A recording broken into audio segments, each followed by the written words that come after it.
අදත් මං ආවා හිතට සැනසුම අරගෙන. අපි හිතනවට වඩා මිනිස්සු හුඟක් වෙනස්.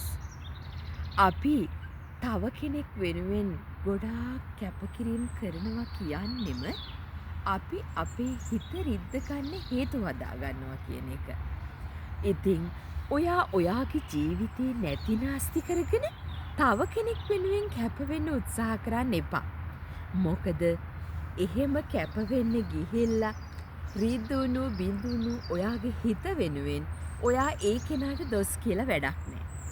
ඉතින් ඒ නිසා හැම වෙලාවකම උත්සාහ කරන්න ඔයා වෙනුවෙන් ජීවත් වෙන්න. එතකොට අපිට පුළුවන් අපේ සතුට අපි ළඟම තියාගන්න. එහෙනම් හැමදාම සතුටින් ඉන්න. මම ගිහින් එන්නම්.